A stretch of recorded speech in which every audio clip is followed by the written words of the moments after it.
in 2007, Philip Slayton's best-selling book, Lawyers Gone Bad, chronicled the worst of his former profession. And now he's turned his attention to our country's civic leaders, putting the good, the bad, and, well, Rob Ford under the microscope. The new book is called Mayors Gone Bad. Philip Slayton joins us this morning. What an incredible read, and what's amazing, I think, to most people when we've been talking about this book is you can, I don't know how many pages it is, 300 and something pages. All Canadian mayors. All Canadian. There's a lot to work with. There is a lot to work with. And some really useful information leading up to the stories of the mayors who've done untoward things.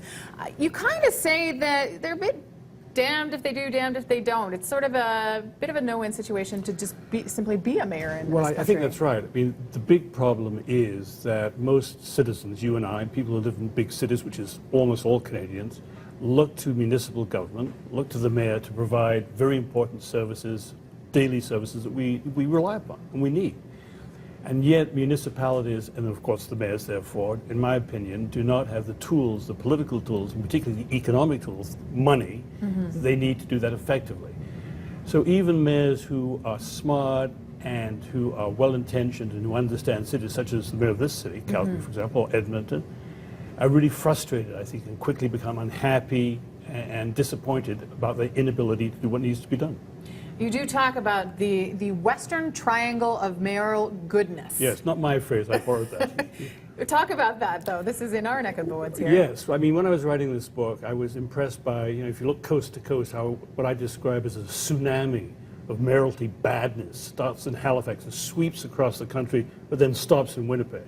And from Winnipeg on, things look different. I mean, you have the mayor, Nenshi, of course, was recently chosen, I think, the best mayor in the world. In the world. That's a bit silly, but even so. Don Iverson, who's in the same mold, and Gregor Robertson of Vancouver.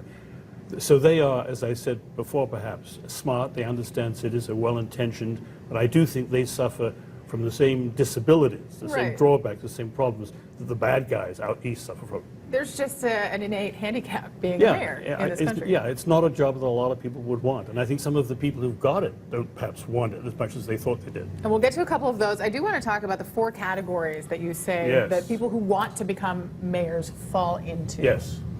Well, there's the glory seekers, and I think they're people who don't really know much about municipal politics but like the idea of being mayor. The best example of that is the former mayor of Ottawa, Larry O'Brien, who famously said, "I had a beer on my boat in the summer, I fell asleep, and when I woke up I was mayor."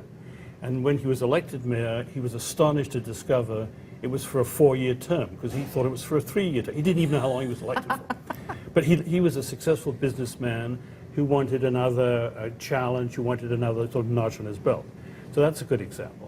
Then there are the professional politicians, the people who bounce around from the federal government to the provincial government to the municipal government, always looking for a place to lay their political head. Sometimes it happens to be the mayoralty. And so they're not really particularly interested in or dedicated to cities. They just want a job. Then there are sort of policy wonks, like Mayor Nenshi, I think, who really are interested in cities, and I think buoyed up by optimism and confidence, become mayors, and then discover that they have a lot of problems as mayor. Now, a lot of mayors with a lot of problems that you discuss in the book. Unfortunately, we don't have much time, so please, you have to touch. We could take hours. Well, we could take hours, and I suggest you do, because it's a really interesting read, but touch very quickly, if you would. I think you had a very balanced view of Rob Ford.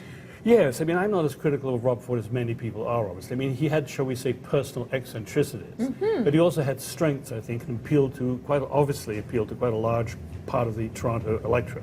So, I don't think he's as bad as people say, and I don't think his political future is over. His political career is over. The worst, I think, are the mayors of Montreal and Laval, because they essentially for a long time ran a criminal enterprise. Right. I mean, these are municipal administrations that were pretty corrupt from top to bottom. I mean, the mob ran these cities. Right. And that's a whole different kettle of fish. And so you've done lawyers, you've done mayors. What's third on your list? Are you going for a trilogy here? News anchors. Perfect. Perfect. That's a big topic. Well, we really do our best here on Breakfast Television. I want you to know that. So I'm going to try to butter you up in the break. Philip Slayton, the book is Mayors Gone Bad. It's available now, and it's an excellent read. Thank you so much for joining us Great this pleasure. morning. Thank you. And Dave Will, we're going to take a look at our roads. Hopefully nothing has gone bad this morning.